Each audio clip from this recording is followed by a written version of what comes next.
तुम्हाला ना भाऊसाहेब खोडच आहे बघाई. कुणी सांगितलं होतं यांच्या असल्या भानगडीत पडायला? हा उगे आपलं आम्हाला हौस आहे ना ये रे बायला करायची.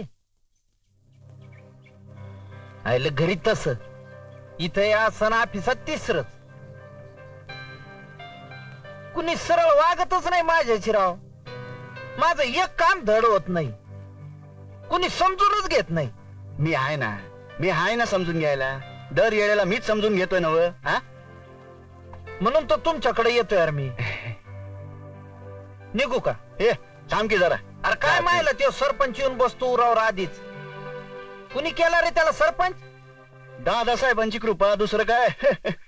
चला निघतो नंतर बोंबलत बसते यार. तू जरा थांब इथं, मी जरा घराकडे जाऊन येतो. अरे तुझ्याशिवाय कुणाच्या भरोश्यावर गिरण सोडून जाऊ? नको ऑफिसला उशीर जरा मी येतो. मी आलो जना. काय रे का तुझ्या शेतातल्या शेंगा का एवढ्या आणल्याच म्हणून विचारतो. माझ्या शेतातल्या बघा दाना केवढं मोठं आहे. शाबास. सरपंच या बारीला लय मोठा दौरा झाला तुमचा मुंबईचा. होय. अरे काय करणार, काम काय उसन काढून देतात काय. त्याच्यात दादासाहेब काय सोडच ना. अहो काय सांगताय का? अरे मग काय सारखं आपलं त्यांच्या संघर्ष नाही म्हणजे काय. मंत्रालय सचिवालय इथपर्यंत ठीक हो. आता निवडणुका आल्या म्हणल्यानंतर या नेत्याची भेट त्या नेत्याची भेट मोठं मोठं नेतं भेटत होतं राव. बरं दादासाहेबांना त्यांची कामं आवरणात मग अर्धी कामं सोडली आमच्यावर. हिची फीत काप तिची फीत काप मायला नुसती कापाकापी चालू. परवा तर मला म्हणालं की ती मल्लिका कोण तिचं उद्घाटन कर. आईला बी खुलच आहे. तिचं म्हणजे तिनं तयार केलेल्या कॅशेटचं उद्घाटन. निवडणुकी आल्यात नव तेव्हा प्रचाराची कॅशेट. ती म्हण मल्लिका कोण आहे ती आजच्या करून सांगणार याला निवडून द्या त्याला. कैवल्याच्या ए भाऊसाहेब काय ग? नाही जरा पीठ दे की. माझ्याकडे नाही बा पीठ बीट. एवढी मोठी गिरणी राखत बसलाय आणि नाही काय म्हणतोस. चांगल्या घरची बाय हाय मी. अगं मग चांगल्या घरची तर अशी भीक मागू नये बाई. ए साहेबा कुणाला भिकारीन म्हणतोस. माझा नवरा पुण्याला गेलाय. तिथं त्याचा खिस्सा मारला. तो चालत चालत येऊ लागलाय. पोटा पाण्याला पाहिजे म्हणून पीठ मागायला आले. आणि रोजगार हमीची कुपला बी नाही दिली तुम्ही. नाही कसं आहे ना बाई, ही गिरणी माझी नाही जनाची आहे. तो बाहेर गेलाय, तो आला की घेऊन जाय पीठ. काय मुठभर पिठाची ऐपत नाही.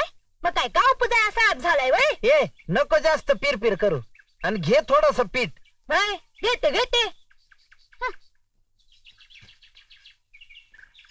ना आमच्या मेवण्याला कुठेतरी चिकटावा की. नाही म्हणजे कंडक्टरचा बिल्ला बी त्याच्याकडे. गाडवा आता सांगतो वय बिल्ला आहे म्हणून. अहो कवाच सांगितलं की तुम्हाला. अहो एकदा चिकटवा त्याला.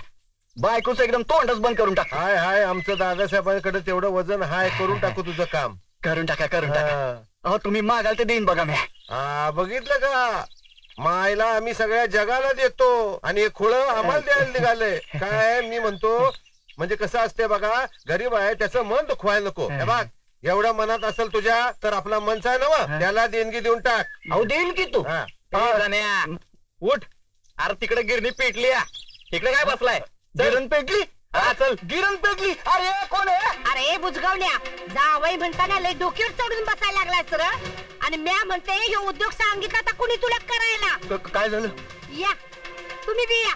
आरती बाबा का तुमची. गिरण सोडून कुठे फिरतोय सर? जरा घराकडे गेलो होतो. काय झालं? पण तू का होता की इथं? तर माझा जावई ठेवला तसं गड राखाय पिठाचा आणि ह्याला बी काही काम नाही. काय रे काय झालं? अरे काही नाही. ती वारप्याची बाई आली होती. पीठ मागायला लागली. मी म्हणलं घे उलीस. नेमका मामीचा डबा होता. तर मामीचाच डबा घावला तुला दान धर्म करायला.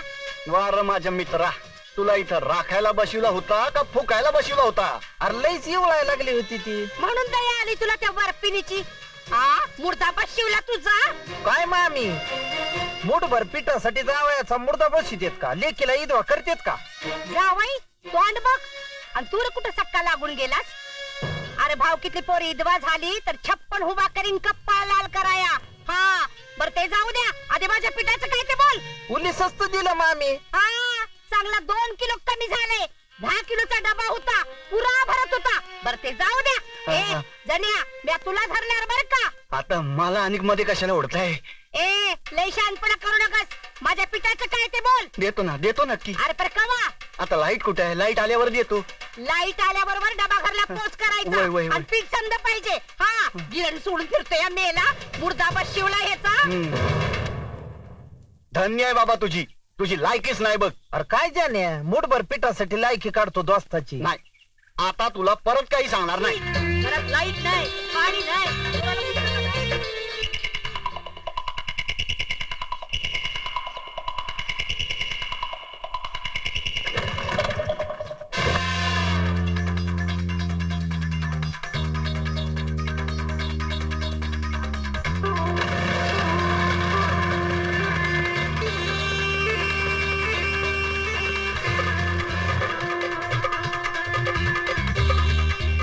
लवकर दे त्याची लिहू र. अरे 111 लिहू. काय तात्या काय भाव दिली केळी?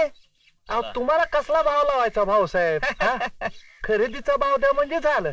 हा बोला किती देऊ? अर्धा डझन. वाजलो र. कशी दिली रे केळी? हे बघा हे 10 आणि हे 12 बघा.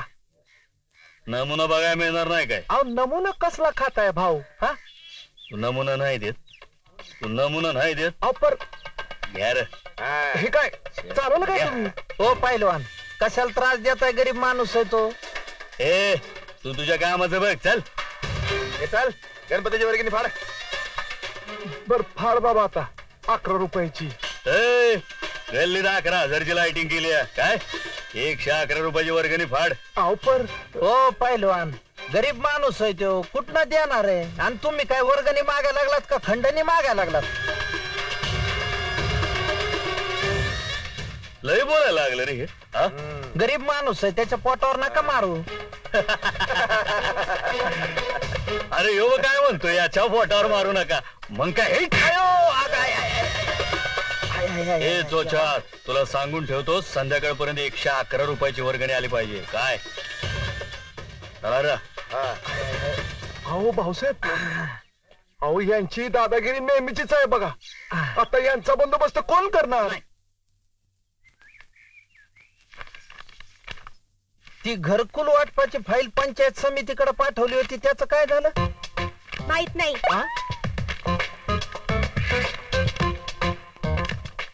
त्या ग्राम सुधार योजनेअंतर्गत गटारी बांधायची टेंडर मागवली होती त्याचं काय झालं?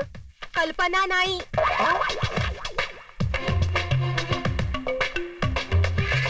ती रोजगार हमीचे कुपन तरी येत का? लोकांना वाटायचे बोंबलायलेत लोक. जमलं नाही. काय बोल सोडे बाई तुम्ही लांब लांब सरकताय अशा. या बाया मग काय खेटून उभी राहू की काय तुम्हाला? हो साहेब स्त्री कर्मचाऱ्यांशी तुमचं वागणं काय बरोबर नाही. मला वरिष्ठांकडे तक्रार करायला पाहिजे. तसं नाही ग माय बाई.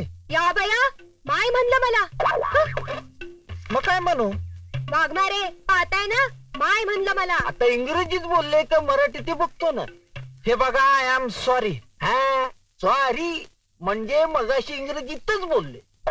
आता माय म्हणजे माझी आईला माझी बाई. हा काय आवड भाऊसाहेब आहे बघा. गप्प आहे. सरा बाजूला. नाही माझं तसं म्हणणं नव्हतं. ए काही काय सांगायलाच रे त्यांना.